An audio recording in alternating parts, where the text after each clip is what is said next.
Minecraft Legends is the latest in the Minecraft spin-off games, and is available to play on Game Pass right now. We're taking a look at the game on Xbox Series S. Whereas Dungeons was Mojang's take on roguelikes, Legends is Mojang's take on real-time strategy, and I'm going to preface this review with the fact that RTS is not a genre I've ever really gotten into. I'm a newcomer here, but that seems to be the target audience for this game. We take a look at a new game every single week, so if you like what you see here, make sure to subscribe.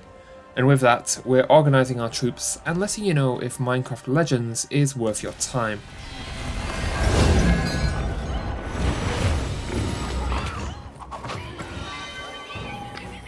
My opinions on Minecraft Legends are very reminiscent of my opinions on Minecraft Dungeons. This is not a badly designed game, but it certainly didn't capture my attention. The crux of the gameplay is ordering troops, gathering resources, and building structures to either win battles or defend a base. The systems present aren't massively deep, but I think this works in the game's favour, as it allows the game to have a lot of different mechanics whilst not overwhelming the newer players it's trying to attract. I like the ground perspective, as it does a good job of getting you invested into the feel of a battle, but it doesn't do a lot of good for overseeing a battle like a top-down view would. I found it very easy to lose my bearings and suddenly have piglins swarming my base. Furthermore, me being on the ground meant that everything was focused around me, but I didn't feel like I had much to do whilst my troops were carrying out orders. I'd order my troops and then sort of sit around and wait for them to finish what they were doing, maybe hit a few piglins with my sword and put up a nearby structure or two.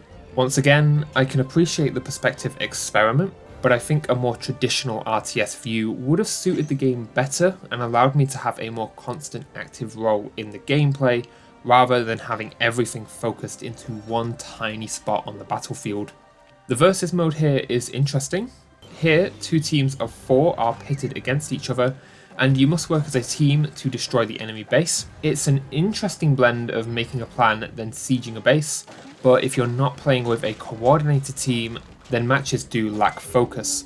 Lost Legends also shows some promise.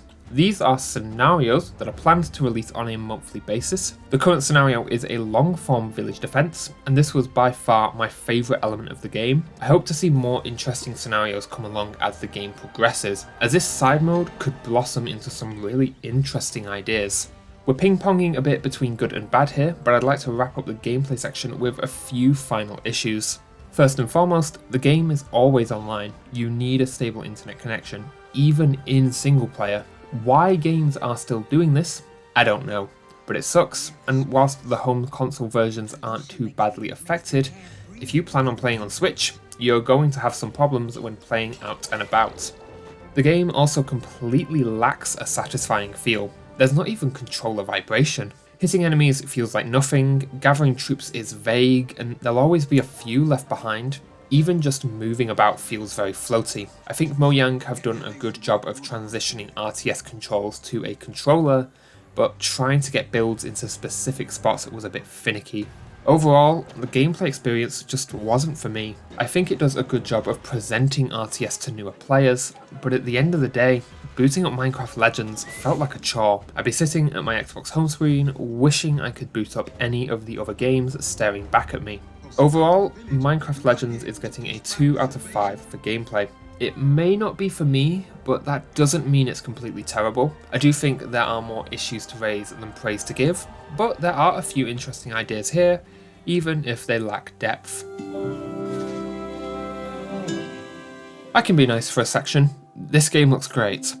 Once again, Mojang have translated the Minecraft aesthetic to a different perspective wonderfully. The worlds feel ripped straight out of the base game, the new golems and structures fit right in, and everything is animated wonderfully. Environments look simply fantastic and have great dynamic weather effects.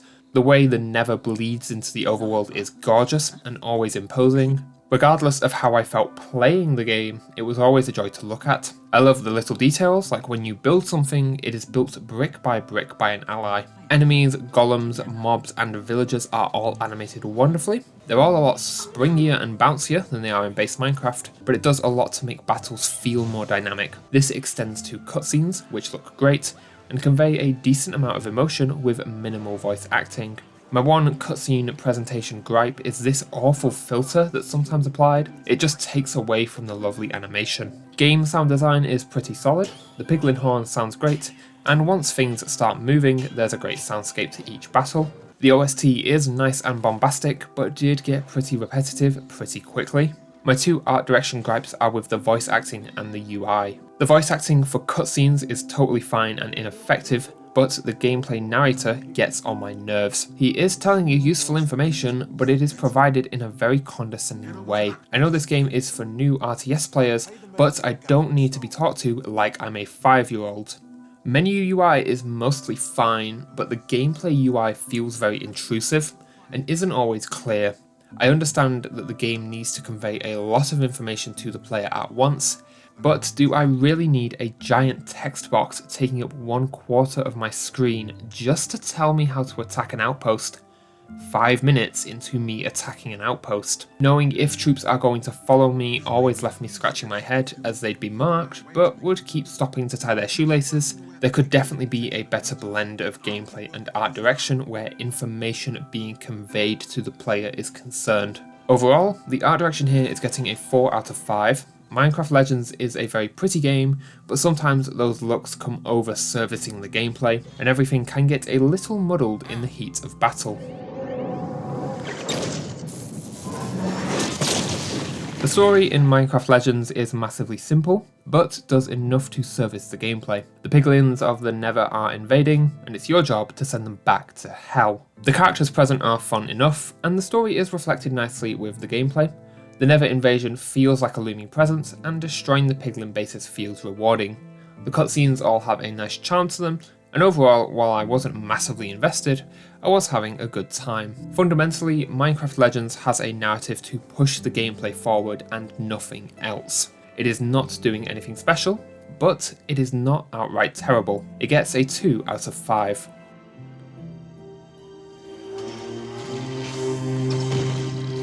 Minecraft Legends is a solid content offering with some nice settings. Unfortunately, I had a few technical issues. Content-wise, you're getting a full campaign to play alone or co-op, the versus mode, and there is a lost legend available as of the making of this video. There is also something called myths, but these aren't present at the moment, so I can't review them. At one point, just leaving the settings menu completely soft-locked my game. I was unable to click the prompt presented and had to use the Xbox dashboard and relaunch the game. When saving and quitting, the game completely seized up every single time. Initially, I thought this was the game crashing, but it seems to be the game loading.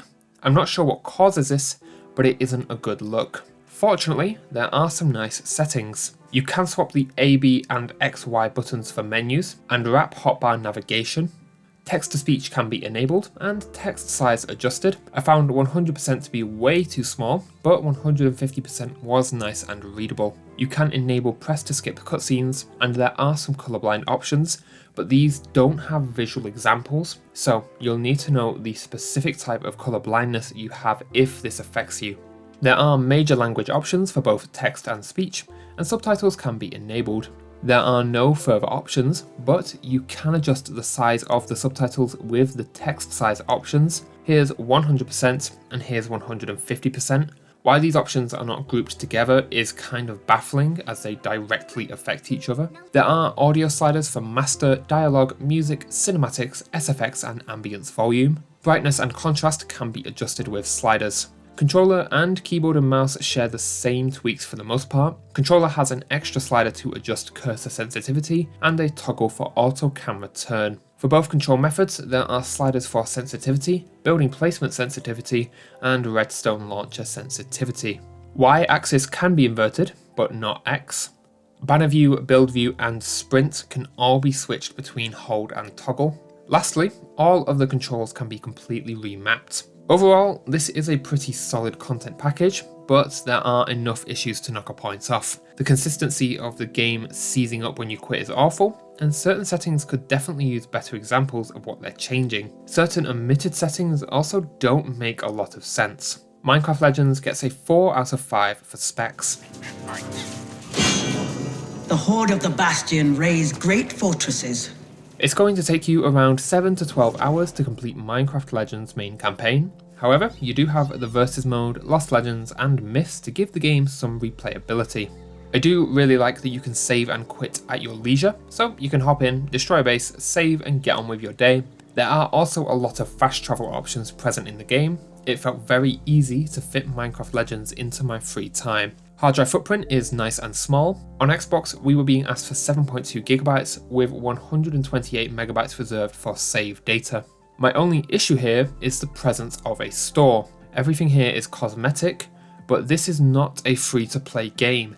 Get out of here with this shit. The prices aren't as egregious as other in-game stores, but we need to stop normalizing this. I'm getting really fucking tired of seeing games with a price tag containing a store to spend more money. Overall, Minecraft Legends is getting a 4 out of 5 on our commitment scale. The game does a solid job of respecting your time and hard drive, but any non-free-to-play game with a store loses a point on the commitment scale. No ifs or buts. Hello?